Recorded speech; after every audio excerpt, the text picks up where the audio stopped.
mo kailangan ibigay yung pera mo sa kung sino mang po ng Poncio Pilato na sinasabing payayamanin ka niya. Walang ganon. Ang totoo, ikaw na hinihingan nila ng barya ang dahilan kung bakit sila yumayaman. Huwag kayong Pilipinas para maniwala na pag mas buka, pag mas wala kang natapos, mas malayo mararating mo sa buhay. Kaya mga p***ing ang nagsasabi, diskarte na lang daw, huwag na daw ikaw kumuha ng diploma ng mga social media influencer. Pa! I'd rather die as a hero and the truth sa Filipino people rather than die in vain. Ang topic dito, ang tanong, paano maging magaling na public speaker? Before you become a good public speaker, you should be good first in one-on-one conversations. One-on-one muna.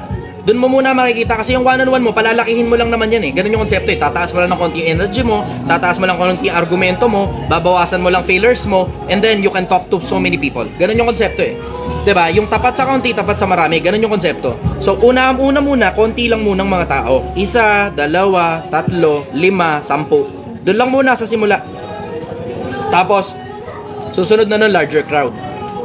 Ngayon, meron akong tanong na naiwan eh. Nakalimutan ko kung ano yun. Paalala nyo nga sa akin, ano yung tanong na naiwan ko? Na-discuss ko dapat dito? Ano yung brother?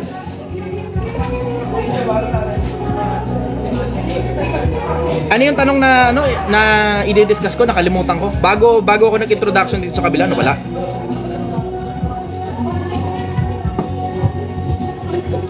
Eto na.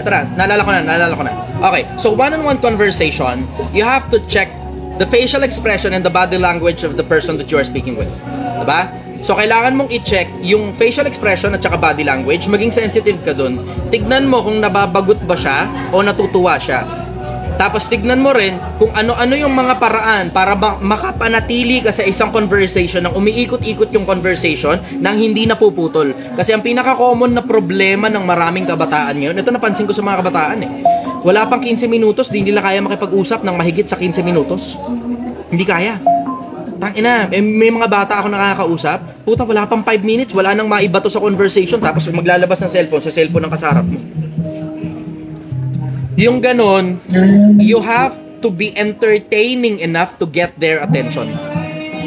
You have to be entertaining enough to get their attention. And you have to be interesting enough to get their attention. Kailangan interesante yung bagay na dinidiscuss mo at yung paraan ng pagdidiscuss mo dun sa tao para manatili siyang interesado dun sa bagay na pinag-uusapan ninyo. Tapos ask probing questions. Magtatanong ka ng tungkol sa interest ng tao na yon para malaman mo kung ano yung mga bagay na interesado siya. Tapos doon na ngayon pwedeng umikot-ikot yung conversation. Gets mo? Opo. Teka lang, wait. Question ako yung sinabi mo. Sige. Ano ba, dapat po ba, hindi po ba tanong ka lang ng tanong or ikaw lang laging nagsasalita? Dapat ba balance lang yun? Merong level ng balance na pwedeng tanong ka ng tanong. Lalo na kapag mataas na tao ang kausap mo. Kasi ito napansin ko rin sa mga matataas na tao eh. Yung mga may pera na, yung mga may narating na, napansin ko sa kanila, gusto nilang i-transfer yung mga bagay na natutunan nila tungkol sa buhay. Yung mga may pera, hindi masyadong gusto namimigay ng pera niyan. Oo, may mga galante, doon na tayo.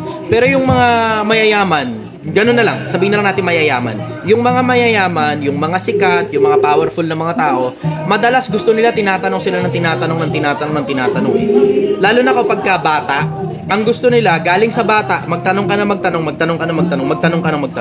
Ayaw nila masyadong nakikinig sa istorya ng mga bata. Maliban na lang, sobrang tanda na nito na naghahanap na siya ng entertainment, yun siguro pwede. Pero yung katamtamang edad, somewhere around 20-ish, 30-ish na mga mayayamang mga tao, ang gusto niyan, tinatanong sila ng tinatanong. Kasi gusto nilang nagpapasa ng information sa mga tao eh. Parang katulad sa akin, ako nandun na ako sa punto na kapag alam mo, bata yung kausap ko, hindi ako masyadong interesadong pakinggan yung istorya ng bata eh. Bakit? Maliban na siguro out of the usual yan, ganun, okay lang. Kung out of the usual. Pero kung, alam mo yun, normal lang naman yung kwento niya, tapos anong ginawa nila kahapon, ganun, anong nilaro nila ng mga kalaro nila. Parang, alam mo yun, hindi ako interesado sa ganun eh. Mas interesado ako, tanungin mo ko, magta-transfer ako ng information sa'yo, mapapakinabangan mo yung information hanggang mamatay ka. Yun ang mas prefer ko. Ang gusto ko na ngayon, nandun na ako sa puntong gusto ko magturo sa mga tao ng mga bagay na natutunan ko tungkol sa buhay. Yung mga matatandang tao, 20-ish, 30-ish na mga mayayaman, 40-ish, 50-ish, yan, gustong-gusto nilang tinatanong sila. Yung mga somewhere naman in the middle class, mga ordinaryong taong bayan, sa madalas na pagkakataon, gustong-gusto nilang nagkikwentuhan tungkol sa hobby nila. So pag tinanong ko sila, kailangan magkwento ka rin ng tungkol din sa hobby nila. Yung mga bagay na naintindihan mo sa hobby nila, yung mga bagay na natutunan mo tungkol sa hobby nila, yung mga bagay na hindi mo sigurado tungkol sa hobby nila, yan pwede kayong mag-usap at magkwentuhan at mag-share ng information tungkol dyan. Yun pwede. Yung mga nasa ilalim naman, ang pinaka-paborito kasi niyan, chismisan eh. So yung mga ganon, yung wala, pakikinggan mo lang sila tungkol sa chismisan nila. Masakit nga lang sa ulo, masakit lang din sa tenga, tapos nakakapagod sa isip, ganon. Follow-up question, brother. Alam mo, this is too much information. Dapat sinulat mo na to. Dapat sinulat mo na to.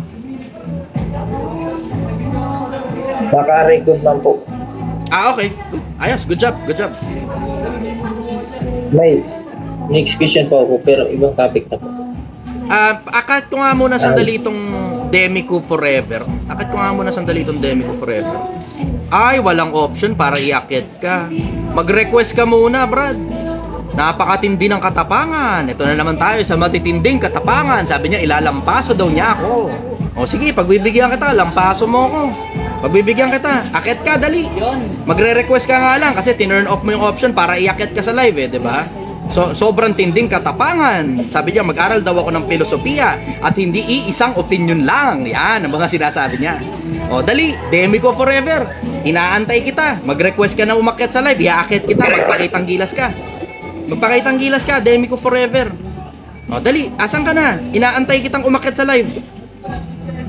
Ipakitang gilas mo yung napakatinding katapangan mo. Sige, asa na, Demico Forever. I-tag nyo nga ito si Demico Forever.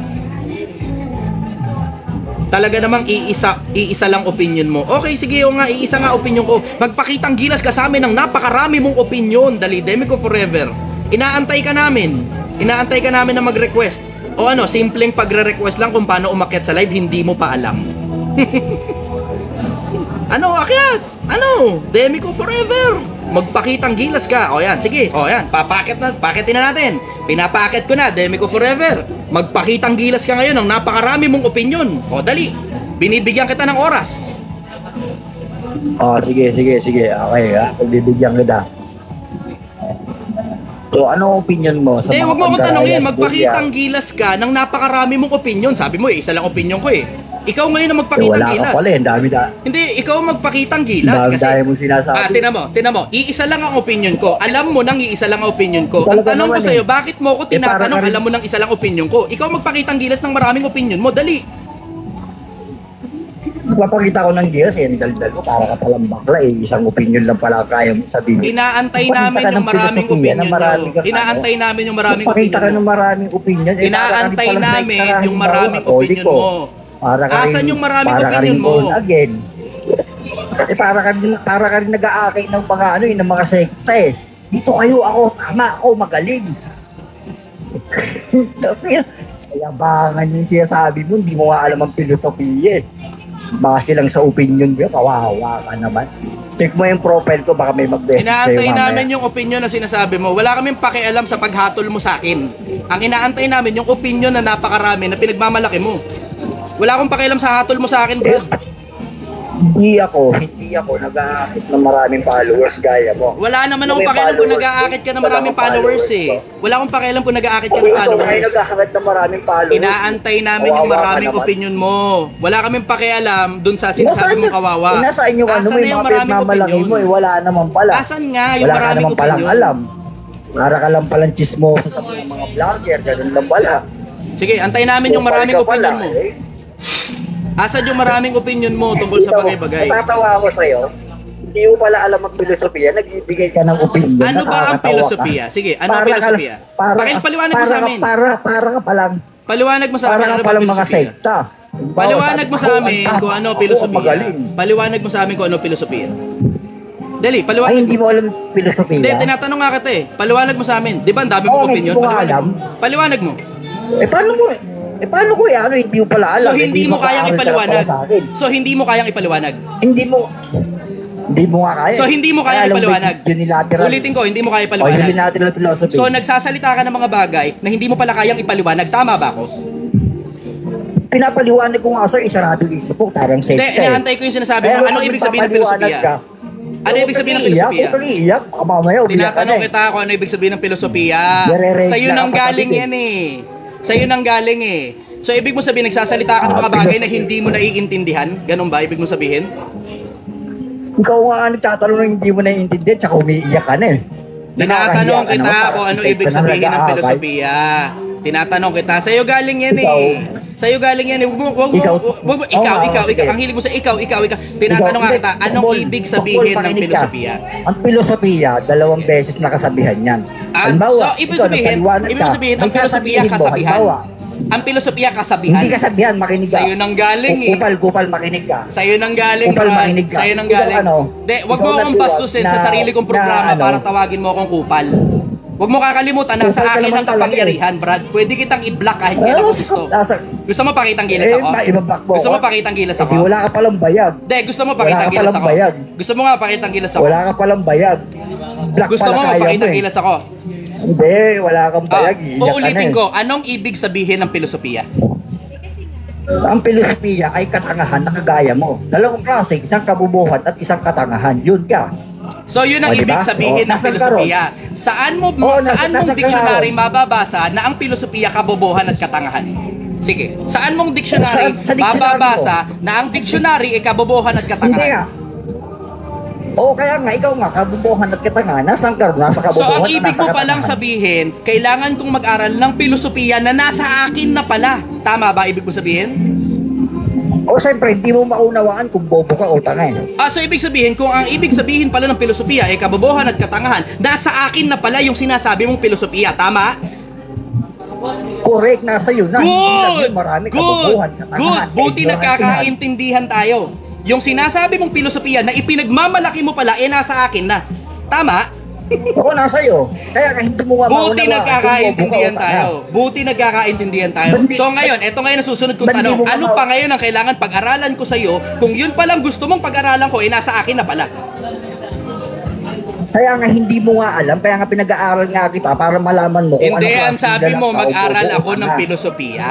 Diba? Yun ang sabi mo, mag-aral ako ng filosofiya. At ang sabi mo, nasa akin na yung filosofiya. So ngayon, ang tanong ko sa'yo, anong pag-aaralan ko sa'yo kung nasa akin na pala yung gusto mong pag-aralan ko? Nasa akin na pala eh. Kita mo na eh. Kita mo nga, hindi mo nga alam na bobo ka tsaka tanga ka. Hindi mo alam kung ano pipiliin mo ron. Hindi ko alam, ikaw lang nagsabi nun eh. Filosofiya. Nag-aral lang ako eh. Nasa akin na nga, di ba sabi mo? Kaya nga, hindi mo nga alam na bobo ka tsaka tanga eh. Nasaan ka ba ron? Akala ko ba, ang sabi mo, ang filosofiya nasa akin na sabi mo. Sa'yo galing yun eh. Ngayon, ang tanong ko sa'yo, ano ngayon ang pag-aaralan ko kung nasa akin na pala yung gusto mong pag-aaralan ko? Ano pa ngayon na maidadagdag mo? Pag-aaralan mo ngayon kung anong klase ka, kung anong klaseng bobo ka, o kung anong klaseng tanga ka. Kasi nasa dalawa ka eh. So parehas pala dun sa dalawa. Ano pa ngayon ang gusto mo pang pag-aralan ko kung nasa akin na pala yung dalawa na yun? Kaya nga, pag nagpapaliwanag ka, ganito yan.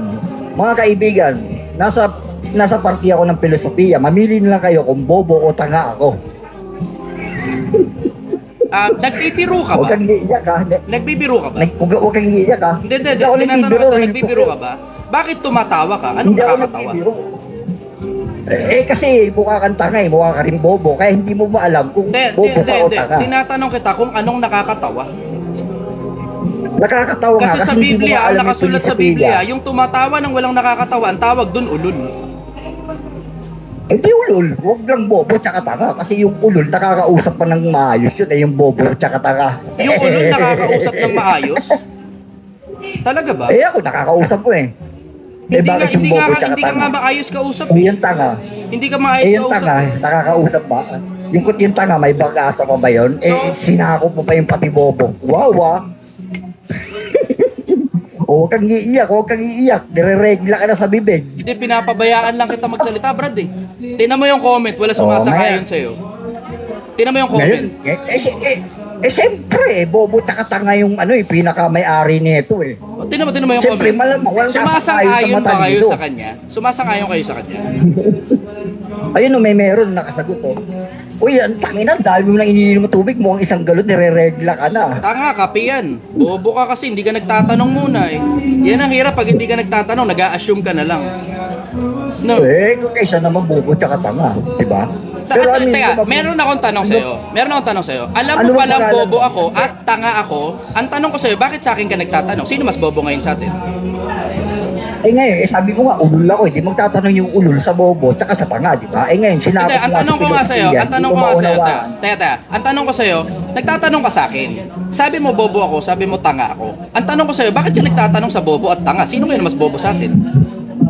Kasi sabi ko, mas malupit yung ulul nakalagay sa Biblia. Tinatanong, wala naman ako sinabi tungkol sa ulul eh. Ang tinatanong ko sa'yo, akala ko ba sabi mo bobo ako, tanga ako? Kaya nga, hindi yun ang tanong ko sa'yo. Hindi yun ang tanong ko sa'yo. Sinabihan mo ako na ulul, nasa Biblia. Hindi yun ang tanong ko sa'yo. Hindi yun ang tanong ko sa'yo. Uulitin ko, hindi yun ang tanong ko sa'yo. Ang tanong ko sa'yo, ang sabi mo bobo ako at tanga ako. Ang tanong ko sa'yo, eto, simple. Ang tanong ko sa'yo, bakit ka nagtatanong sa bobo at sa tanga? Sino ngayon na mas bobo sa atin? Kaya nga, sinagot ko na nga, dahil sabi mo, ulul ako. Hindi nga, ang tanong ko nga sa'yo, sino mas bobo sa atin? Ikaw? Ako? Na bobo o tanga? O ikaw na nagtatanong sa bobo at tanga? Ikaw, siyempre, kasi ako, bobo lang ang tingin mo. Ikaw, filosofiya nga, bobo tsaka tanga, sinakop po. Ang cute-cute nito sumagot nito. Yung alam mo, nagbibiro lang siya kapag sumasagot siya. So, ito ngayon. Ang susunod kong tanong ganito. Anong gusto mong patunayan ngayon? Filosofiya hawak ko, di ba? Okay, so ang susunod kong tanong ngayon, ano ngayon ang gusto mong patunayan? Bukod sa bobo ka tsaka tanga, kupal ka pa. Alam naman na ng mga tao yun eh. Ano pang bago? So, alam mo yung nagpapasikat ka na feeling mo may nagagalit sa'yo, pero wala naman nagagalit. Kasi nga, so bobo tsaka tanga ka. Feeling ko lang na may nagagalit. Tama, hindi ka galit. Hindi, ba't naman ako magagalit sa bobo at tanga? Kailan pa may nagalit sa bobo at tanga? Okay, so kung hindi ka pala galit sa akin yan, sige, sunod na tanong ko sa'yo. Ano ngayon ang gusto mong patunayan dito sa live ko? Hindi, gusto ko lang, kaya nga sabi ko sa'yo, di ba, filosofiya. Kaya nga, maunawaan mo na nasa dalawang saklaw ka ng bobo at tanga. Hawak mo ang bobo at tanga, na bobo ka, tsaka tanga ka. So may filosofiya ako, maunawaan, na saklaw mo yun. So may filosofiya ako, tama? Okay. At least nagkakaintindihan tayo.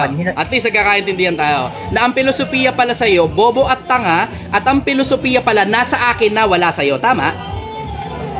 Wala sa akin. Ang tanong ko sa'yo, kung wala pala sa'yo filosofiya, bakit sinasabi mo sa akin na kailangan ko mag-aral ng filosofiya sa'yo?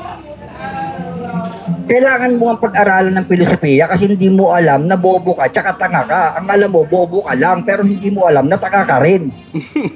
Alin dun sa lahat ng sinabi ko yung kabobohan at katangahan? Sige nga. Ngayon, iniiba mo na usapan. Hindi, sa'yo nang galing bobo at tanga eh.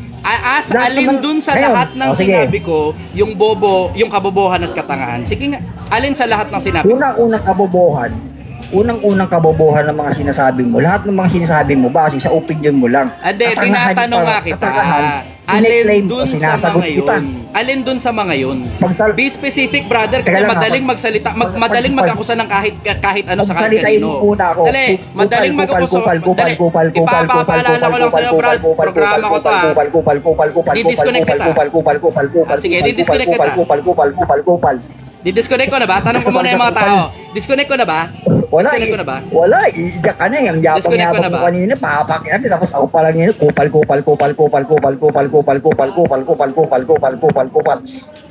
Tapos ka na.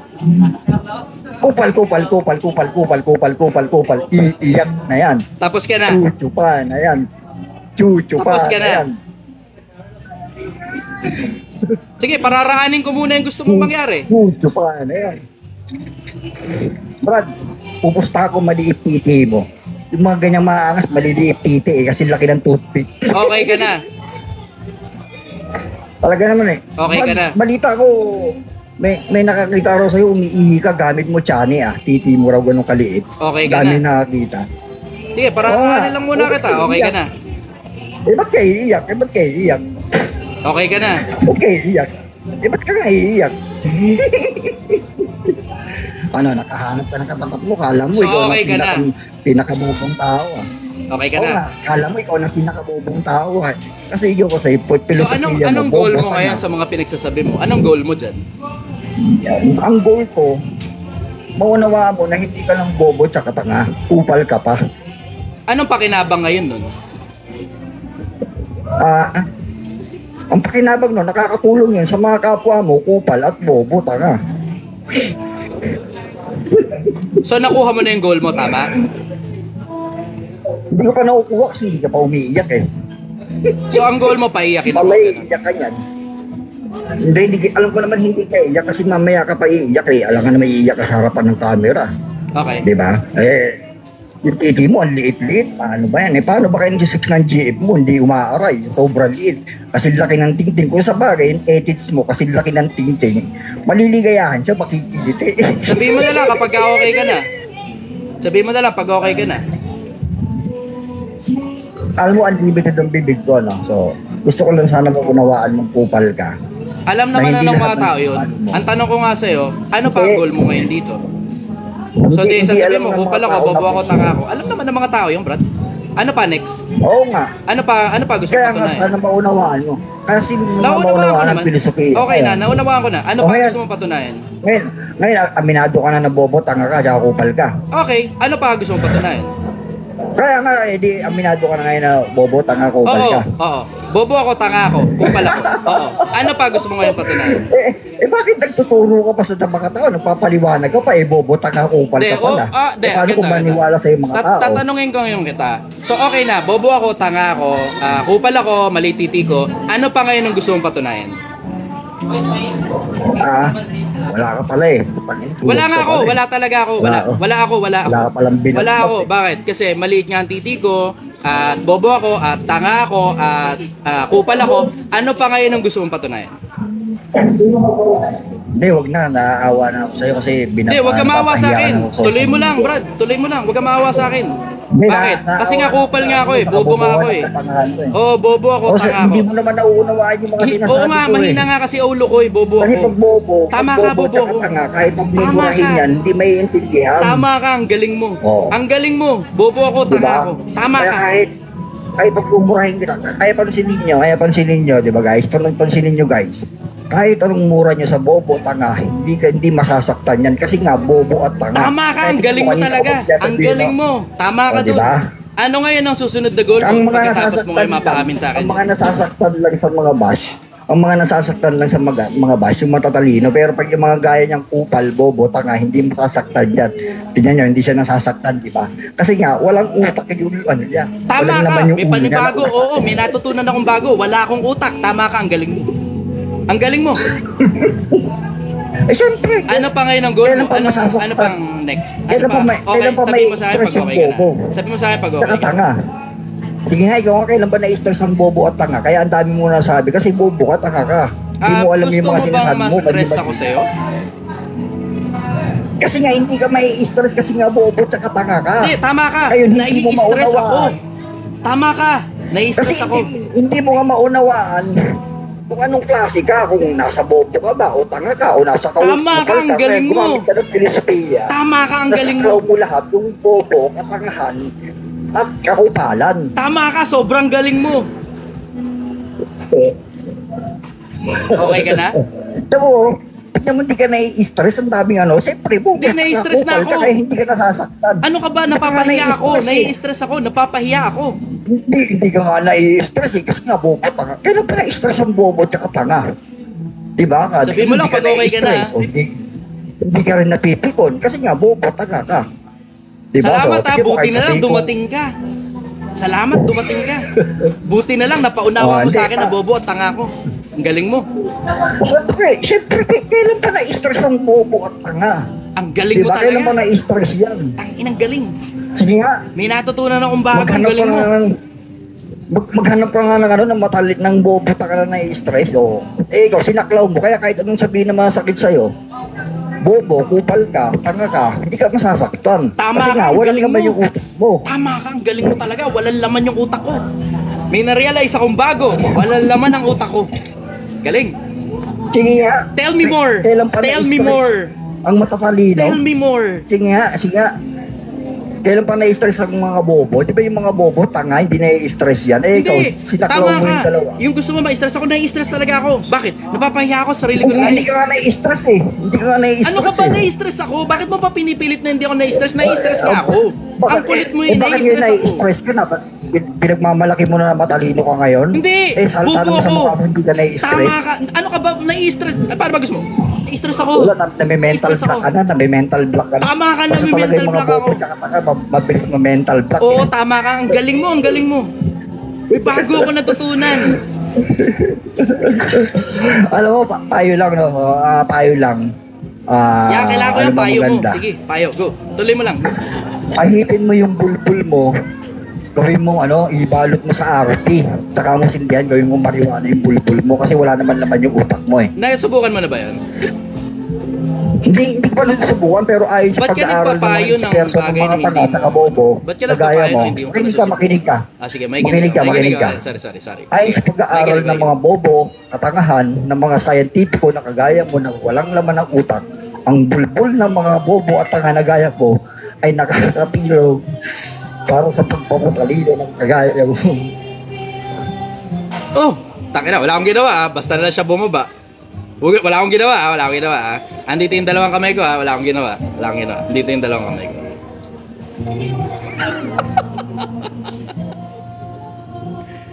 Ganun talaga eh. When you deal with stupidity, kailangan lang talaga sabihin mo tama sila. Tapos eventually titigil din yan pag wala na sila masabi.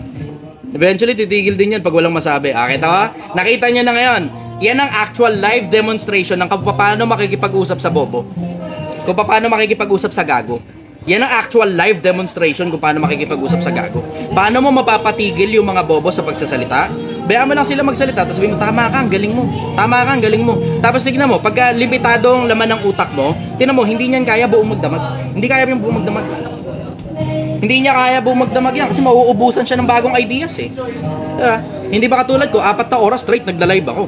Pero yung mga ganyan, mauubusan yan. Bakit? Panlalait lang, ad hominem lang eh. Nakita nyo naman, di ba? Ang filosofiya daw, kabobohan, katangahan.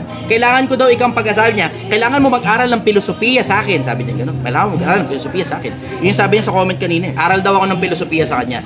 Mag-aral ng filosofiya sa kanya, tapos sabi niya, ang tinanong ko, ano ba ibig sabihin ng filosofiya? Ang ibig sabihin ng filosofiya ay kabobohan at katangahan mo. Sabi niya gano'n. So, ibig mo sabihin pala, yung gusto mong pag-aralan ko na sinasabi mong filosofiya, nasa akin na pala. Ano pa ngayon ang pag-aaralan ko? Hindi na siya makasagot. Akit ka uli, dali Sobrang tapang mo, akit ka uli. Round 2, dali, round 2 natin. Round 2. Wala na, ba't nawala? Hindi rin nagko-comment Wala na. Tangina. Actual live demonstration. Yan mismo, actual live demonstration kung paano makikipag-usap sa mga tanga, sa mga bobo. Alam mo na yan eh. Simple lang naman yung konsepto eh, di ba? When someone is maligning you, kapag ka merong mga tao na nilalait ka ng harapan sa mukha mo, pabayaan mo lang silang magsalita. Tapos tanong ka lang. Tingnan mo, sila na rin yung kusang aalis pag na-realize nila yung katangahan at kabobohan nila. Sila na rin yung kusang aalis. Tingnan mo, ito isa pa. Santana, kaya dali. Sabi ni Santana, bobo ka. O dali, asa na Santana? Akyat dali. Takna, ito lang pala makakapagpapitik sa sa viewers eh. Tingnan mo, 1,600 dito, sa kabila 3,000 viewers. So panis, putang ina. Chichester lang yan. Chichester. Ganon kasimple magpaiyak ng bobo. Yung bobo, napipiga ang utak niyan pag kailangan niyang mag-isip ng paraan kung paano niya palalaitin ang isang tao. Kailangan mag-isip. Yun ang problema. Walang maiisip eh. So yung kakarampot na paraan niya ng paglalait, yun lang yun, doon lang siya magpapaikot-ikot. Mga siguro 10 strategy lang nung kung paano siya manlalait.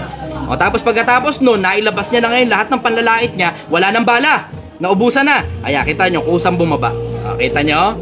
Kusang bababa yan. Naubusan ng bala eh. Ganun talaga. Naubusan ng bala. Tingnan natin, baka nandito ulit. Brad, akit ka ulit. Dali, pakit ng gilas ka, diba? Akit ka ulit. Biglang dumami ngayon yung gusto umakit sa live ko. Tangina, dapat magturo ako nito Communication 101. No? Pagka gumawa ako ng courses Communication 101, akit kayo. Sama kayo ran. Communication 101. Na, kita nyo paano manlait ng mga siraulo? madaling ma-disperse ang kabobohan ng mga bobo eh. Gawan mo lang ng paraan para mag-isip sila ng mag-isip ng mag-isip ng mag-isip. Ganun lang. Pag-isipin mo. Tapos sabihin mo, tama ka. Ganun lang sabihin mo, tama ka. Bakit? Kasi pag pinalagan mo yan, yung mismong pagpalag mo, yun ngayon yung magpo-fuel ngayon ng mga konsepto na makukuha nila dun sa pagpalag mo para makaisip sila ng bagong papalag nila. Huwag mong bigyan ng ganun. Sabihin mo lang, tama ka. Tinan mo, mauubusan ang sasabihin yan. Pag naubusan ngayon ang sasabihin, yan na ngayon, dyan na ngayon. That's where you attack. Wala nang bala eh. Naubusan na. Simple. Brother, naintindihan mo yan? Ako mo yan?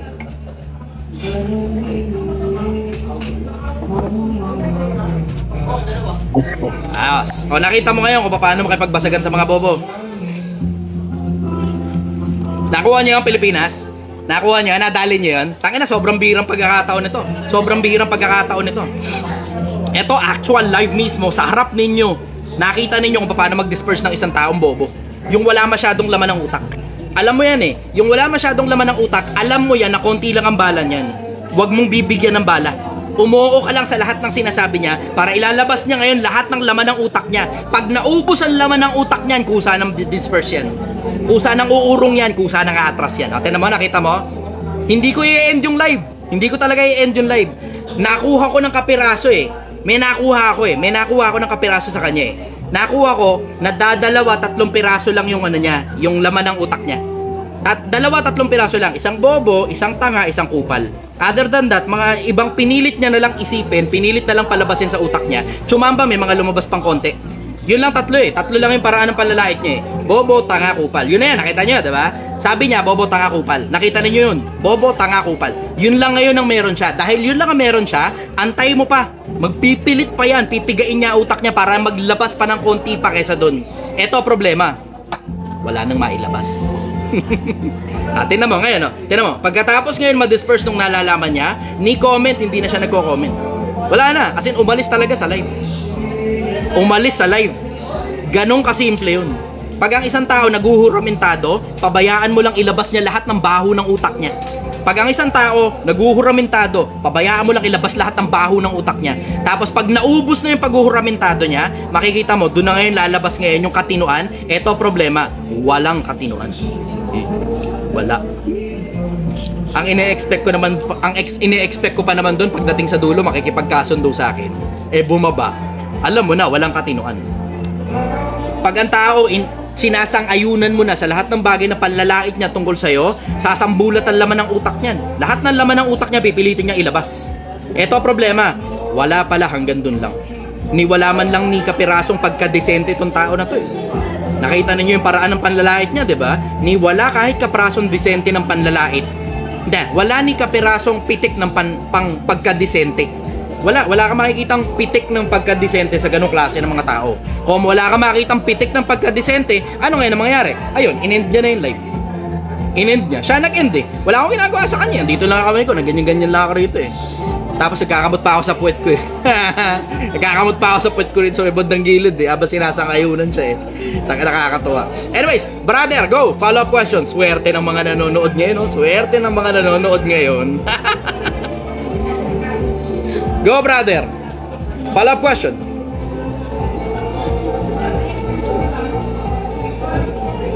Nakalimutan ko na yung... Nakalimutan mo yung tanong mo, no? Tangina, ang sarap ng bakbakan na yun, eh. Ano nangyari? Kahit ako, nag-enjoy din ako sa bakbakan, eh. Wala ka na follow-up question? Ano na lang po sa ibang question ko po, isang question na lang po, ano. Okay. Marami po sa kapatan ngayon, yung hindi na sila nakaka-focus sa isang bagay. Parang sa isang bagay, 5 minutes na lang sila nakafocus dahil sa marami sila nakakita sa mga social media. Follow-up question mo, brother. Doon muna tayo sa tanong mo. Huwag mo akong kwentuhan. Kailangan ko yung tanong mo. Go. Yun ang pakikinabangan ng mga tao. Sa public speaking ko, para gusto ko po din sa bakit po okay lang po ba na hindi po sila lahat sa mga lahat na sasabihin mo? Oo, okay lang yun. Everybody is entitled to their own opinion. Welcome yun, na welcome sila na hindi sumang-ayon sa opinion mo. As long as they are still stating facts, or as long as they're still stating arguments, as long as argumento pa yung pinag-uusapan ninyo, walang problema. Pero pagka ganong nagsisimula ng manlait, that's when you stop. Doon ka na titigil. Bakit? Kasi pagka sumakay ka ngayon dun sa panlalait ng mga ganong klase ng tao, ano ngayon ang pinagkaiba mo sa kanya? Sa akin, ang tingin ko ron hindi tao, ang tingin ko ron hayop eh. Ano ngayon ang pinagkaiba mo sa hayop kapag ka umaasta ka na parang hayop din? Gets mo? Opo. Yung mga ganon, hindi mo papatulan yun. Hindi mo papatulan yun. Oo ka lang, ng oo, ng oo, ng oo. Pag nagsimula ng manlait, umuo ka na lang sa lahat ng sasabihin niya. Pag nasimula ng manlait, kasi wala nang itututol sa'yo eh. Ano pa ba naman itututol sa'yo? Hindi na argumento pinag-uusapan, panlalait na lang ang sinasabi. Diba? Hindi na argumento eh. Gets mo?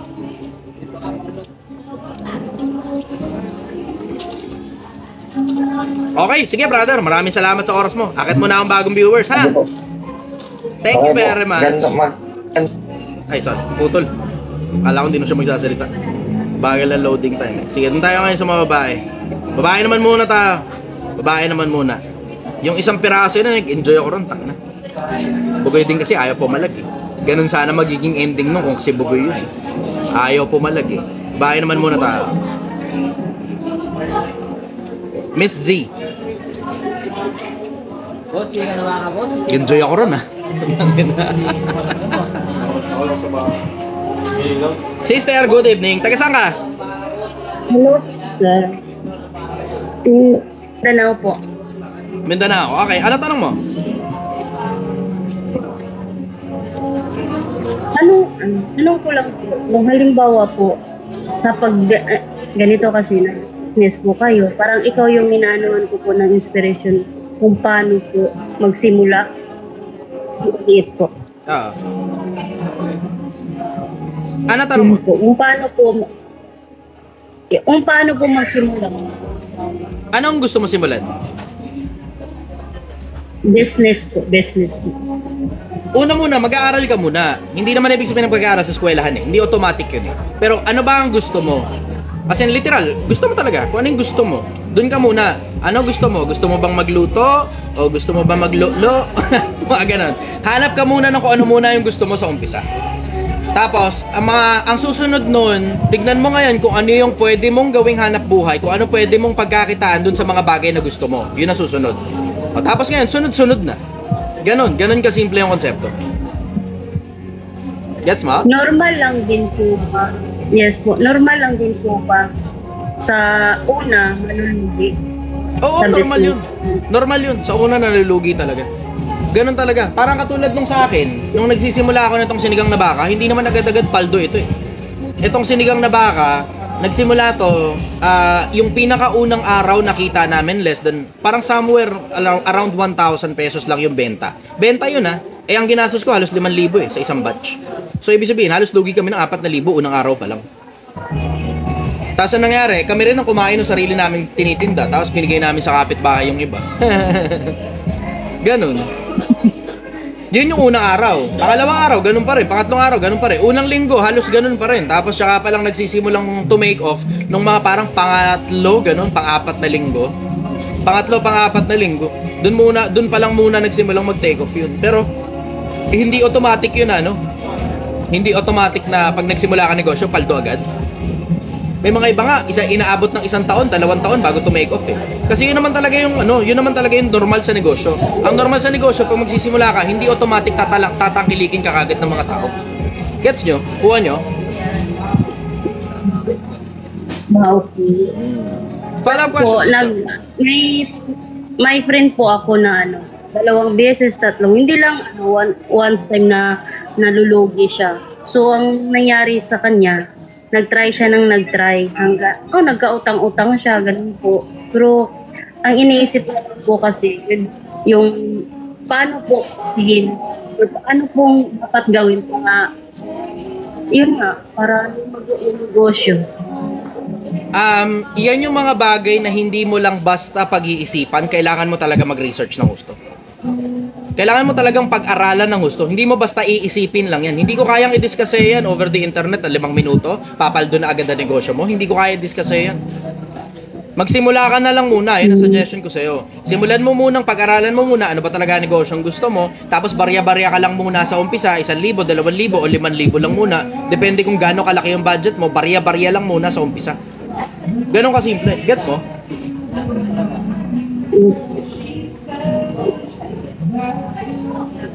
Follow-up question, sister. Okay ka na?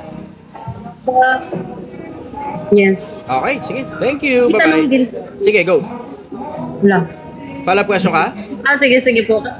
Nakapila po eh. Okay, sige. Gusto po Thank nilang you. umakyat. Bye-bye. Dito naman tayo sa kabila. Thank you po. Yeah, dito naman tayo sa kabila. Pag-issue talaga, napakabilis makapagpataas ng viewers. Gulit ako, 3,000 yung viewers dito, out of the usual yan. Dito naman sa kabila, 2,000 viewers. O, tinan mo, nung tapos na yung issue, mga tao Hello, talaga. boss. Basta issue lang talaga. Hello, boss. Good evening, brother. Taga saan ka? Napanood mo ba? Omsing. As. Ano palagay mo? Feeling ko po wala na siyang Feeling ko po wala na siyang masabi kasi wala naman siyang hugot sa inyo. That's your opinion. Maraming salamat. Ano tanong mo, brother? Meron pang isa pa rito. Meron pa isa. Sayang oras nyo dito. Tanong Kay ko, Bugoy boss. na kuy kayo marinig. Matututo kayo legit. Sayang pala oras. Ba't nandito ka sa live ko? Diba, doon ka sa live ni Bugoy. Ay, wala pala live si Bugoy. Wala palang live si Bugoy. Takina, doon pa lang sa babae, nabasag na kagad si Bugoy eh. Sabi mo, 6 minutes, sabi mo, poprotect mo, yung lupit nun eh. Sabi mo, poprotect mo kami, tapos po-provide ka sa amin. Paano mo kami poprotect? Sabi mo, 6 minutes mo lang hawakan yung anak mo. Bang! Tangina, sinalo na lang siya ng tropa niya ron, hindi na siya nakasagot eh. Sinalo na lang siya ng tropa niya, hindi siya nakasagot eh. Sige brother, go question. Boss, tanong ko sa inyo. Kasi kaka-graduate ko Tangina, pa lang. singit ko lang to, Ang tanong ko po. Isipin mo no, pag si Bugoy nag-live. Singit ko lang to. Isipin mo no, pag si Bugoy yung nag-live, tapos ako yung aakyat sa live niya. Ano kaya magiging kalalabasan? Ano kaya hindi makapag-live yan eh. Kasi alam nila pag kumuha sila ng questionnaire galing sa live audience nila, may tendency ako yung aakyat. Pag nakita kita nag-live Bugoy, maniwala ka. Pipilitin ko talagang umakyat sa live mo. Anyways, go. Tuloy natin yung tanong mo, brother. Boss, kasi kaka-graduate ko lang. Hello? Yeah. Sige, tuloy. Kaka-graduate ko lang po. Ang tanong ko po is, sa loob ng 5 taon, ano po mga pwede yung gawin para mas umunlad pa po at lumawak pa po kaalaman ko? Hanap ka na kagad ng boss na naniniwala ka sa mga bagay na pinaniniwalaan niya, na magaling na makakapagturo sa'yo ng maraming bagay. Doon ka muna. Magpapataba ka pa ng utak. Kasi yung mga bagay na natutunan mo sa eskwelahan, tried and true na yan, subok na yan ng panahon. Pero theoretical. Kasi yung actual, every now and then nababago ang actual. Yung ang tawag nila experience, every now and then nababago-bago ang trend niyan sa lipunan.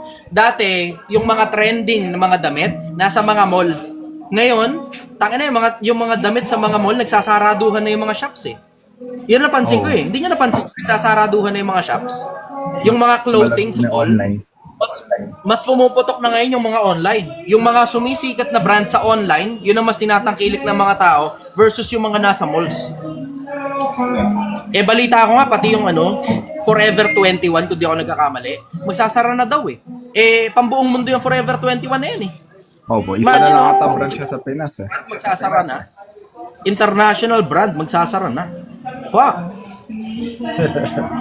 Ang trend nagbabago every now and then. Ang atensyon ng mga tao nagbabago every now and then. Yung mga natutunan nyo sa eskwelahan, tried and true yan, subok na ng panahon yan. Theoretically, gumagana pa rin yan. Gumagana pa rin. Pero yung actual niyan, every now and then, you have to adapt. Ang pinakamagandang paraan na magagawa mo ngayon para sa sarili mo, humanap ka ng boss na magaling pagdating sa trend. Trend po. Okay. Inanote ko po yan, sir.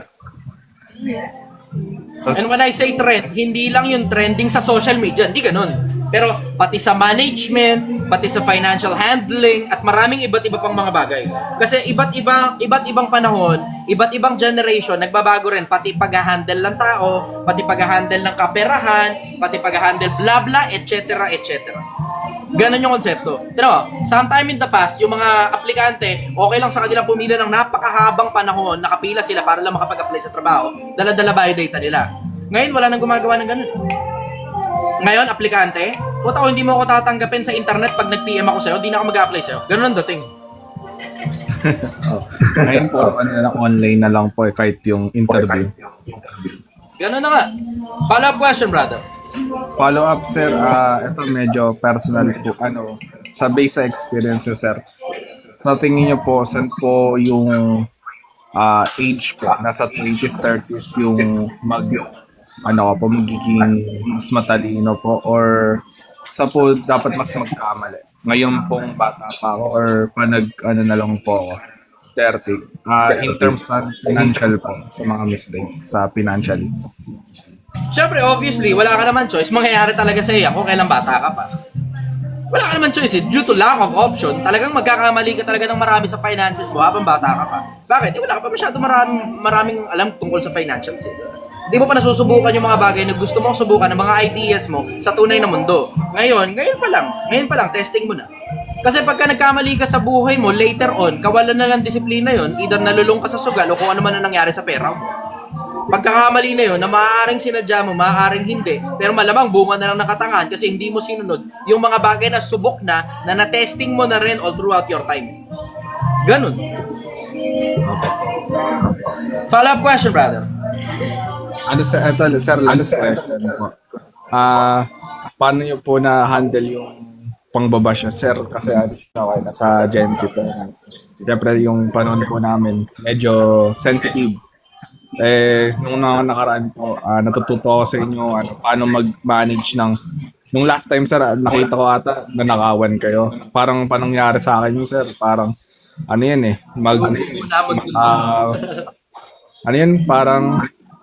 parang gustong gumanti na lang.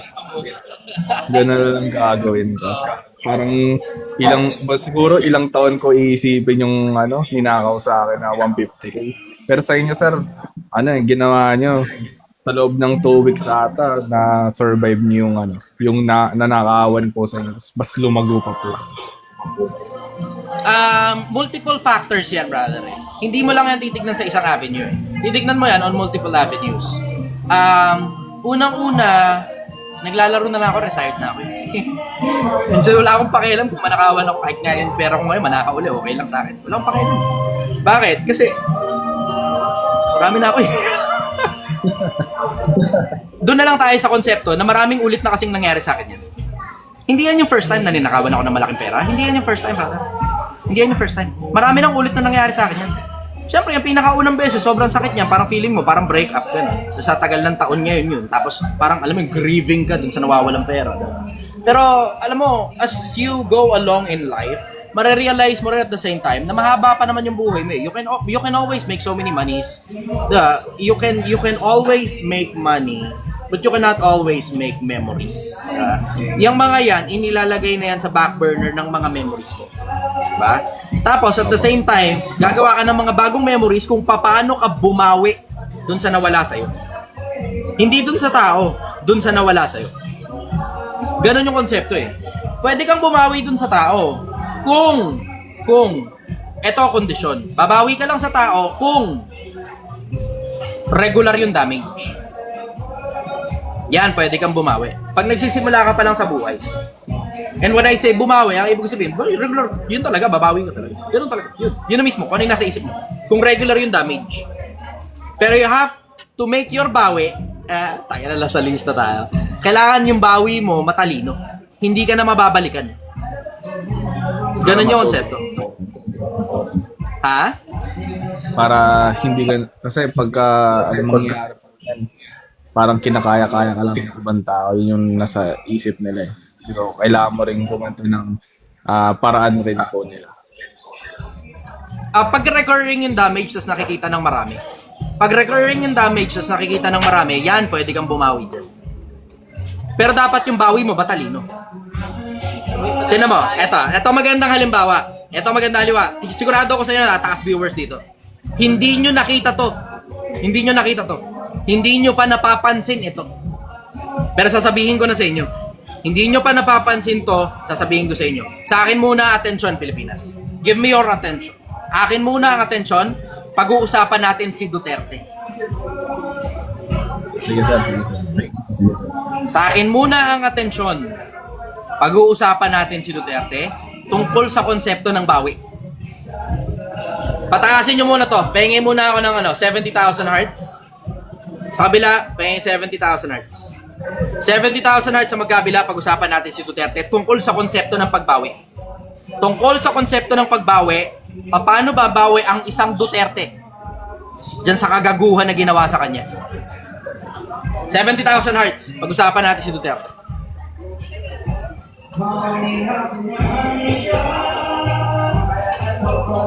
Itong si Doraemon, nagre-request pa siyang umakit sa live samantalang di naman niya alam ang demographics ng narrative ko tungkol kay Duterte.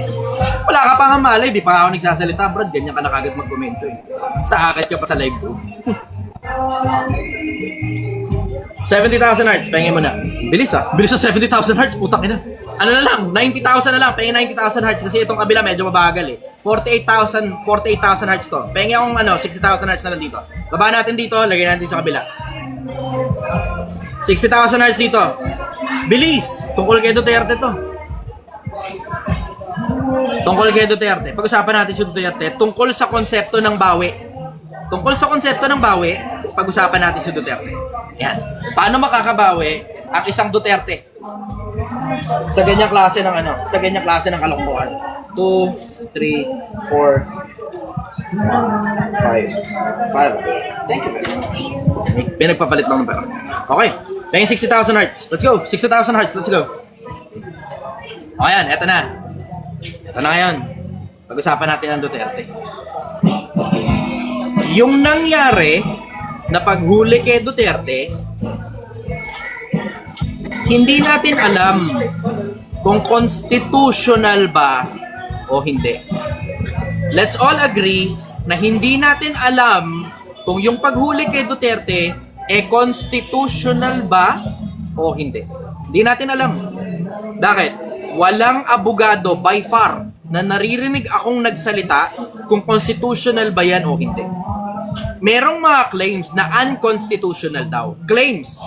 Pero yung actual na batas, kung saan eksakto sa Constitution, yung nalabag tungkol sa paghuli kay Duterte, hindi natin alam. Bakit? Kasi hindi tayo mga abogado. Ngayon, eto ngayon, pag-usapan natin yan. Tungkol kay Duterte, pag-usapan natin. Bakit kaya pumayag si Duterte na magpahuli? Abogado si Duterte. Imposible naman na hindi niya alam ang batas. Imposibleng hindi alam ni Duterte ang batas. Mr. Duterte, former President Duterte, has been a prosecutor for a very long time. Mahabang panahon na prosecutor si Duterte. Naiintindihan niya ang batas at hindi pwedeng basta mo na lang damputin ang tao nang hindi ka sigurado kung ano-ano yung papel na hawak nila. Kasi hindi malinaw yung papel eh. In case hindi nyo pansin, hindi malinaw yung papel. Basta ang papel, international galing Interpol. Dumaan sa Interpol, galing sa ICC. Ngayon ang tanong, bakit pumayag ang Duterte? Bakit pumayag? Bakit sumama? Bakit sumama? Bakit sumama? Di nyo napansin? Sumama, walang gulong nangyari. Oo, merong parang standoff na nakaupo siya, nagsasalita habang maraming pulis. Ba? Nakita nyo yun? Nakaupo siya, nagsasalita habang maraming pulis. Bakit kaya siya sumama? Bakit? Hindi niya naisip. Hindi niya naisip. Matanda na daw kasi. Palagay mo ba yun talaga ang dahilan? huwag mong kakalimutan, kahit matanda na si Duterte, he is still fucking sharp. Sharp pa rin yung matanda kahit ano. Very charismatic, outstandingly sharp yung matanda kahit matanda na siya. Hindi yan dahil matanda na siya kaya siya sumama. Hindi dahil yan sa matanda na siya. Sige, subukan natin yung alam mo.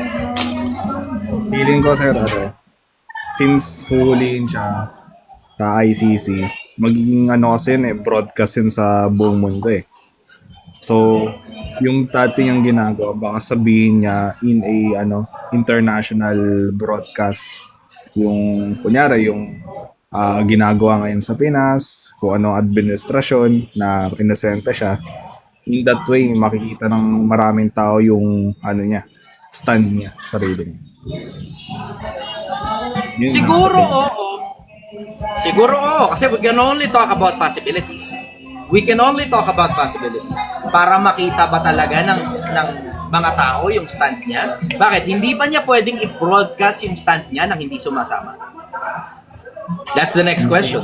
Hindi ba pwedeng i-broadcast niya habang nandun siya at hinuhuli siya at nakatutok sa kanya ang mga cellphone ng mga tao, hindi niya ba pwedeng i-broadcast yung stand niya? Nang hindi siya pumapayag na magpahuli? Hindi, sir. Kasi abogado siya eh. Pag hinuhuli, may right siya to remain silent pa. Sa tingin ko. Hindi. That is a right. Hindi yun mandatory. Karapatan mo na manatili kang tahimik pero hindi mandatory yun na kailangan itikom mo bunganga mo. Bakit? Kasi tignan mo, yung sinasabi mong Miranda right, brother, you have the right to remain silent. Yung kadugtong nun, yun yung mismong pruweba ko sa iyo eh. Anything that you said can and will be used against you in the court of law. See? So ano ibig sabihin? Karapatan mong manahimik, pero hindi mo obligasyon na manahimik.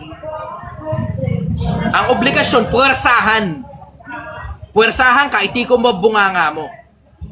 Pero hindi, karapatan ang pananahimik. Pwede mong piliing tumahimik. Pwede mo ring piliing magsisigaw. Pwede mo ring piliing kahit anong gusto mong gawin, pwede. Hanggang gawin nila yung mga bagay na kailangan nilang gawin. Ganon yung konsepto ng Miranda right. May karapatan ka na manahimik, pero hindi puwersahan niya na pinepuwersa kang manahimik. Hindi ganon. Hindi ganon ang Miranda right. O ngayon, bakit pumayag si Duterte? Bakit, sir? Ako, eto nakikita ko. Pag isinama mo si Duterte at ikaw ang presidente, halos katapusan mo na. Bakit? Tangina mo, isa sa mga pinakamatataas na tao ng bansa yan, minsan pa na. Hindi nag-iisip ko si Marcos. Hindi naman ako sa kumukontra kay Marcos o sumasang-ayon kay Duterte o kumukontra kay Duterte o sumasang-ayon kay Duterte. Alam ninyong unbiased ang opinion ko pagdating sa pagdating sa politika eh. Pero hindi ko alam kung bakit hindi nakapag-isip si Marcos na pag kinuha mo yung tatay, halos automatic na panalo na kagad yung anak. Ano ka? Hindi halos nag-isip eh. Tingnan mo, ano ba track record ng Pilipinas? Ang Pilipino, emotional. Ano ba? Ano ba? Ang Pilipino, emotional. Pagka may namatay na magulang, automatic na nanalo yung anak. Nakita nyo naman in the past yan eh. Pag may namatay na kung sino man na nakadikit sa isang politiko at maganda track record ng namatay, yung dinidikit na politiko na nanalo yan. Yan mismo ang track record ng Pilipinas. History repeats itself sa Pilipinas. Ano pruweba?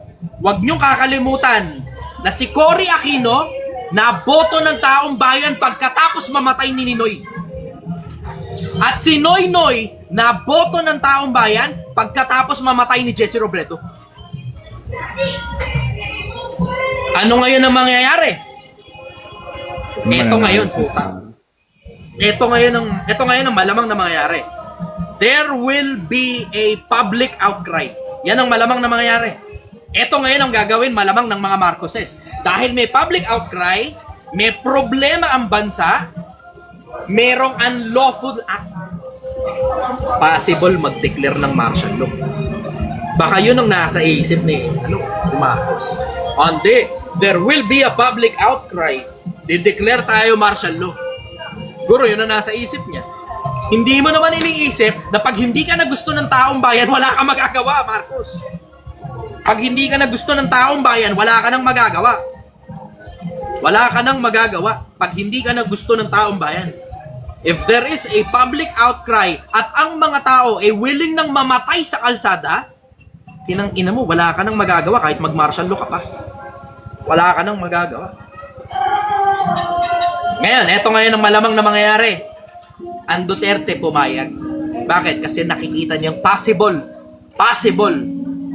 unconstitutional yung gagawin sa kanya. Dadalhin siya sa labas ng bansa, dati siyang presidente. Nakikita niya yun.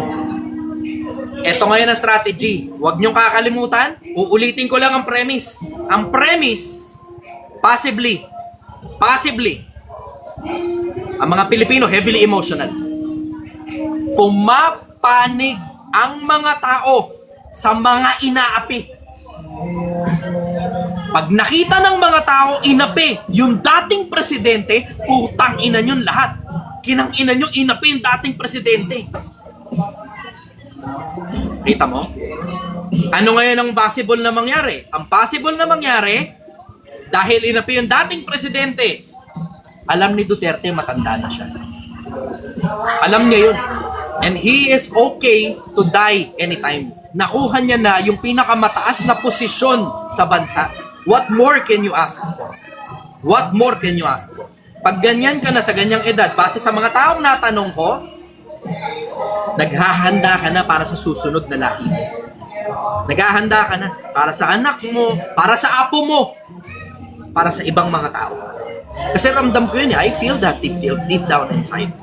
Matanda na ako eh. Nararamdaman ko yun eh. Na meron ako ng lahat ng bagay na gusto ko. Natikman ko na halos lahat ng bagay na gusto ko. Na okay lang na madagdagan pa lahat ng meron ako. Hindi naman ako hypocrite. Pero kung hindi na madadagdagan, okay lang sa akin. Ayos lang. Okay na ako sa lahat ng meron ako ngayon na tuloy-tuloy lang na pumapasok sa akin ng regular. Okay na ako ron eh. Ang importante sa akin ngayon, mga kapwa-tao ko tumalino. Yun ngayon ang importante sa akin bilang tao. Matanda na ako, ang importante sa akin, yung mga kapwa-tao ko na. Ngayon, nakikita mo ngayon, ano ngayon ang possible na mangyayari? Ang possible na mangyayari, dahil posibleng unconstitutional yung ikinilos ng ICC, ng Interpol, at ng gobyerno natin, possibly yayariin sila ng taong bayan. At alam ni Duterte, imposibleng hindi alam ni Duterte yayariin yung gobyerno natin ng taong bayan. So, para magkakaroon ng people's power to. Hindi lang people power. Posibleng katapusan na ng rehimeng Marcos. Posible yun. We're only talking about possibilities. We are only talking about possibilities. Posibleng katapusan na ng rehimeng Marcos. Na pag sinabing Marcos, ay putang ina, mga walang utang na loob yan. Ipinalibing sa libingan ng mga bayani ang tatay nila. Ikinampanya sila. Pero pagdating sa dulo, para silang mga asong kumagat sa kamay ng nagpakain sa kanila nung panahon kinailangan nilang kumain. Possible yun. We're only talking about possibilities. Well, tinan mo. Ang mga abogado ngayon, nakikita ko naglalabas na sila ng kanyang mga saloobin, testamento, at mga dokumento. Isa sa mga nakita kong nailabas, recently lang, pinakabago ito. Yung code ng ICC. Na dun sa code na yon, Article 39, Section 3, kailangan sumasang-ayon muna ang korte ng bansa bago mo ilabas ang tao mula sa isang bansa papunta sa ICC. Ewan ko kung nakita nyo na yun. Pero dyan sa parte na yan ng ICC, walang korte na dinaanan si Duterte sa Pilipinas. Walang korte na dinaanan. O kasi parang nilagay ka siya sa private facility. Article 59 Section 3. Nakita niyo 'yun, 'di ba? Walang korteng dinaanan. So ano ngayon ang tunog? Ang tunog, nagmamadaling kunin si Duterte. Isa pang tunog din at the same time, mismong PNP at yung presidente na pubayag hindi sumusunod dun sa code ng ICC. Pati ICC hindi rin sumusunod. Ganun ang labas. Pwedeng hindi napansin ng ICC yan? Pwede yun? Posible yun? Imposible namang hindi nila alam yan eh. Pero minadali, halatang halata, minadali. Diba? Halatang halata, minadali. So ang malaking possibility niyan, dahil dun pa lang sa pagkakahuli kay Duterte, mali na, halos lahat ng ebidensyang ilalabas, possible na null and void. We're only talking about possibilities. Possible na null and void. Bakit? Kailangan ng kooperasyon ng mga bansa para makakuha ka ng tao mula sa bansa na yon papunta sa ICC. Kahit may warrant of arrest pa yan. Tingnan mo, si Putin meron din eh. May warrant of arrest din si Putin. In case hindi nyo alam, may warrant of arrest si Putin sa ICC. Nakuha ba? Obviously hindi. Bakit? Hindi pinapayagan ng mga korte nila sa loob mismo ng Russia na makuha siya. Hindi pinapayagan. Nakadepende yan dun sa korte sa loob ng bansa. Eto ngayon ang problema. Nagka-problema kasi hindi dumaan sa korte. Minadali. Tignan mo, may naka-ready na kagad na eroplano at meron pa akong balita na yung eroplano na yan ay pagmamayari ng Marcos. Meron akong balita na lumabas sa akin, pumasok sa inbox ko galing sa kung saan. Marami akong balitang natatanggap eh. Kaya nga sabi ko sa inyo, tahimik lang ako eh. Marami akong balitang natatanggap tungkol dyan. Ang dami kong balitang natatanggap. Ang daming dumarating sa inbox ko, hindi nyo lang alam. Tahimik lang, tahimik lang. Pero masyadong maraming dumarating sa inbox ko, dumadaan sa inbox ko ng mga information at mga dokumento. Yung iba, kahahaba pa, ang dami. Halos di na nga ma-download ng cellphone ko eh. Kasi itong cellphone ko kasi, puro mga pipitsuging cellphone lang ito eh. Kabibili ko lang naman ng bagong pipitsuging cellphone na naman. Ganon. Pero sa akin overall, derechahan, I'm looking into the possibility na strategic si Duterte dun sa pagsama niya doon at hindi yan basta na lang sumama siya dahil pinwersa siya. Hindi yan sumama na lang siya kasi pinwersa siya o dahil hindi niya na kaya lumaban o matanda na siya o mahina na ulo niya. I don't think so. I don't think so. Hindi ako naniniwala dyan. Duterte is a highly strategic individual, very charismatic, outstandingly witty and sharp when it comes to law. Hindi biro ang talino ni Duterte. Hindi yan basta-basta ganyan na lang. Hindi niya napansin. Tignan mo, ito, pruweba ko sa inyo na hindi biro ang talino ni Duterte. Hindi yan sa sumasang-ayon ako kay Duterte. Huwag niyo mapagkamalian ha. Hindi rin yan sa kumukontra ako kay Duterte. Hindi yan sa ganun. Ako neutral lang. Nagtitimbang lang ako. Wala ako. Sa akin, simple ang konsepto. Pag maganda yung plataforma, suportahan natin yung plataforma maganda. Pagka parehas na politiko ha, pag pangit ang plataforma, batikusin natin yan. Ganun ako eh. So, unbiased opinion ito. Hindi ako sa sumasang-ayon o hindi sumasang-ayon kay Duterte. Hindi rin ako sa sumasang-ayon o hindi sumasang-ayon kay Marcos. Hindi ganun ang opinion ko. Sa akin, ang opinion ko, unbiased. Unbiased. Wala itong binayaran ka ni ganito, binayaran ka. Hindi ako interesado sa ganyan. Hindi ako interesado sa pera ng mga politiko. Ganun na lang tayo. So ngayon, going back to sa pinag-uusapan natin, si Duterte, hindi biro ang talino. In case hindi niyo alam. Paano ko nasabi? Lalo na strategy sa politika, hindi biro ang talino ni Duterte. Paano nangyari na out of nowhere, hindi kilala si Duterte dito sa Metro Manila, biglang all of a sudden landslide na ngayon sa kanya lahat. Naalala niyo yung panahon, medyo bata-bata pa tayo ng konti, hindi naman natin kilala si Duterte. Matagal na si Duterte doon sa Davao. Matagal na. Oo, matagal na. Nabago ang Davao, bla bla, etc. Ang mga nakakaalam lang niya, mga Davaoenyo, at saka yung mga bumibisita sa Davao. Konti sigurong mga nasa labas ng Davao, ganun. Pero ang mga taga Metro Manila, ano malay natin kung sino siya? Ano malay natin sa nagawa niya? Pero biglang hindi niyo napansin, all of a sudden, biglang pinag-uusapan na siya ng lahat ng mga tao. Hindi na importante kung Luzon, Visayas o Mindanao ka, o nasa Amerika ka, o nasa kung saan ka mang panig ng mundo. Bigla na lang pinag-uusapan na siya ng lahat at siya mismo ang gusto ng lahat ng tao. Hindi nyo alam kung paano nangyari yun. Napansin ko, hindi nyo na alam. Hindi nyo alam paano nangyari. Napansin mo ba yun, brother?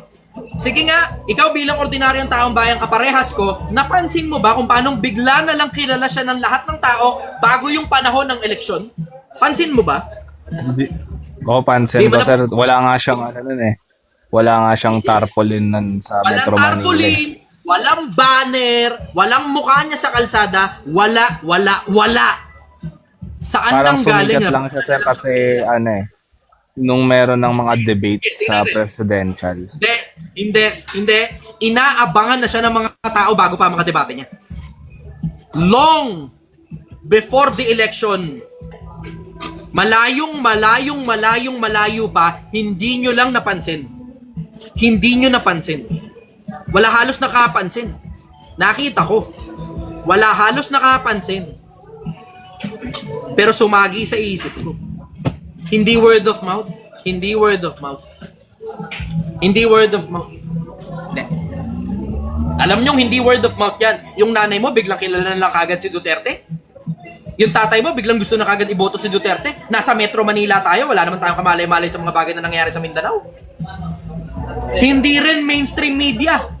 Hindi mainstream media. Bakit? Kasi mismong ABS-CBN, nagbayad si Duterte doon, hindi inilabas yung ads nila eh. Hindi inilabas. So tahimik. Tahimik sila Duterte kung kumilos. Hindi nyo lang napapansin. Pero ito napansin ko. Long before, bago pa yung huling administrasyon, bago si Duterte, bago pa yung huling administrasyon, may mga lumalabas na sa social media na clips na nagki-creep in na hindi nyo lang napapansin tungkol sa Davao. Tapos yung mga tungkol sa Davao na nangyayari na malinis, maayos, walang droga, galit sa drug dealer, pinapakain yung upos ng sigarilyo dun sa mga taong naninigarilyo, nakita niyang naninigarilyo, nagmamaneho siya ng taxi na nagpapanggap siyang taxi driver para malaman ninyo kung ano nangyayari, etc., etc., etc., nakakondisyon kayo. Social media. Walang nakakapansin. Walang nakakapansin.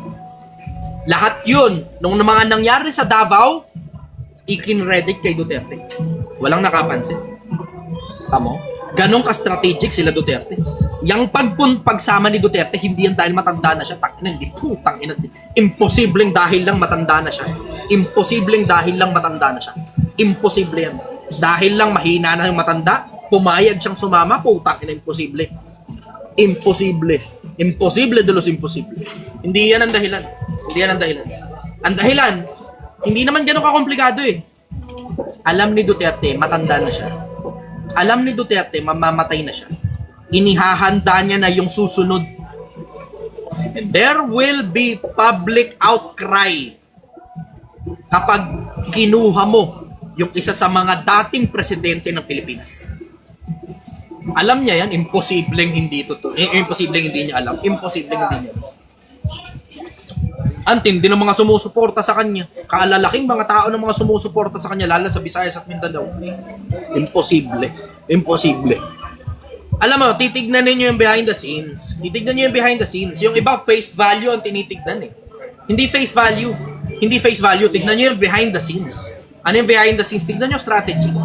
Baka may strategic na mga bagay na tungkol dito sa mga pinag-uusapan na to. Itong mga bagay na to, posibleng may tinatabu ng balita. Posibleng may ganito, posibleng may ganyan, posibleng may ganon, posibleng kahit na ano, posible. Pero tingnan mo yung likod, hindi yung harap. Kung ano yung binabalita ng media, wala na, diluted na yan. Yung nasa likod ang masarap pag-usapan.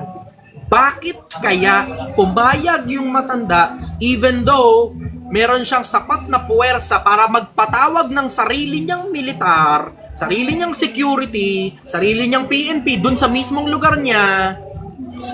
Bakit kaya? Bakit siya pumayag? Hindi niya napansin, walang gulong nangyari. Walang gulong nangyari. May naparil ba? Wala. May nasaktan ba? Wala. Bakit pumayag? Paano nangyari? Tangina. Bakit pumayag? Paano nangyari? Tana mo? Isip kayo behind the scenes. Hindi yan dahil matanda na, hindi yan dahil illogical kasi madilim na isip, bobo na kasi matanda na, baka Alzheimer, bla bla. Hindi yan yun. Hindi yan yun. Hindi yan yun. Laging merong strategy behind. Ang isa sa mga pinakamalalaking strategy behind, yung anak niya pumakandidato sa politika. Bakit? Kasi gusto nila makatulong sa taong bayan. Kasi lahat naman sila gustong makatulong sa taong bayan. Let's just put it that way. Pero may mabigat silang kalaban eh. May mabigat na kalaban eh. Di ba? Yung mabigat na kalaban, paano mo pababagsakin? Yan ngayon yung masarap pag-usapan. Yan ngayon ang masarap pag-usapan. Yan ang masarap pag-usapan. Kasi malamang, magkabilaan din yan eh, di ba? Hindi lang naman yan eh, di ba? Ang Marcoses may strategy din eh. Di ba? Ang Marcoses may strategy. Tara mo. Ang official press release ng mga Marcoses, At sinabi ito ni Marcos mismo sa press release niya. Ang sabi ng Marcos, hindi daw sila nag-provide ng dokumento sa ICC. Yun ang sabi. Hindi daw nag-provide ng dokumento sa ICC. Hindi ka nag-provide ng dokumento sa ICC? Okay, sige. Ayos, hugas kamay. Okay. Bakit ang ICC ang sinasabi, tumulong daw kayo? Yung matanda pa na ini-interview sa BBC ang nagsalita. Tamo? Ha? Diba? Ba't nagkaganon? Magkaiba yung sinasabi magkaiba yung sinasabi sa pulpito natin at saka sinasabi sa ibang bansa sa BBC. See? See the difference? Tama? Bakit nagkaganon? Kasi nga, alam mo na na kapag kinuha mo ang Duterte, magkakaroon ng public outcry. Pag nagkaroon ngayon ng public outcry, putang ina nyo, martial law tayo, gago. Diba? You have to put that into perspective na pinapahaba nitong gobyerno na to yung termino niya kasi ganun din yung ginawa ng tatay. Kung ano ang puno, siya ang bunga. Ano ba kayo? Kung ano ang puno, siya ang bunga. Ang bunga hindi nahulog ng masyadong malayo sa puno. Ganun kasimple yung konsepto. Hindi naman ganun kakomplikado eh. Diba? Pero you have to put into perspective na si Duterte naging strategic siya. Na pumayag na magpahuli siya nang walang dahas na nangyari. Bakit? Kasi papangit ang impression sa mga Duterte kapag may napatay sa Davao. May napatay dun sa kung saan man siya hinuli. Papangit ang impression eh. Ano ngayon ang pinakamagandang mangyari? Sumama ka na lang. Tanda ka na di ba? Sama ka na lang. Tapos yun na rin ngayon na magpapanalo dun sa anak mo. Yun na rin na magpapanalo sa anak mo. Yun na rin na magpapabagsak sa current administration. See? Tama? Meron ba kayong narinig na ganyan sa iba? Tayo lang, sir. Too much information no? Too much information. Hindi, marami kasing possibilities di ba? We're only talking about possibilities. Maraming possibilities and we're only talking about possibilities. I'm not saying this as if parang ito na eksakto ang mangyayari. Kasi sino nang nakakaalam ng mangyayari? Di ba? Sinong nakakaalam? Baka, alam mo yun, for all you know, baka hindi naman natin alam Baka walang enough na public outcry, di ba? Baka, alam mo yun, wala lang talaga masyadong pakialam ang mga taong bayan tungkol sa politika na oo, sige, emotional sila, pero dahil sa sobrang mahal ng bilihin, wala na lang talaga silang pakialam at they're just minding their own lives. Diba? Posible rin naman yun Posible rin yun. Yung mga tao ngayon, mga kabataan ngayon, putang ina. Ang hirap palabasin ng bahay. Napakahirap palabasin ng bahay. Ang demographics ng mga pumupunta rito, halos wala masyadong 18 anyos, 20 anyos. Ang demographics ng mga pumupunta rito, somewhere around 25 pataas. Wow. Wala masyadong pakialam ang mga kabataan yan. Wala masyadong pakialam ang mga kabataan. So going back sa pinag-usapan natin, brother, follow-up question. Ito sir, last question na lang po. Ano po ba pwede niyo pong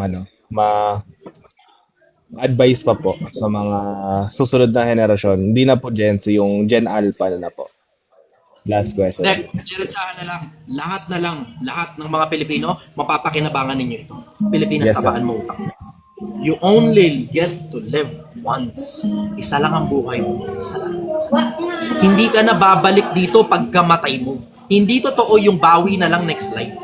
Hindi totoo yun. Talinuhan mo. Tabaan mo utak mo. Layuan mo yung mararating mo kasi kailangan natin ng maraming matatalinong Pilipino. Kailangan natin ng mga Pilipino na yung talino mo, yung tapang mo nanggagaling sa karunungan, hindi sa kaarugantehan. Kasi maraming tao na yung tapang nila galing lang sa pagkaarugante nila. Maraming tao, yung tapang nila nanggagaling sa pagkaarugante at sa kamangmangan. Nakita niyo yung kaninang umakyat sa live? Kung nanood kayo kanina, nakita niyo umakyat sa live, diba? Yung tapang ng tao na yun nanggagaling lang sa pagkaarugante niya. Doon lang nanggagaling ang tapang niya. Hindi galing sa talino. Bakit? Simple, wala siyang argumento na matutulan sa lahat ng mga bagay na sinabi ko. Kaya kailangan niya pang laitin ako.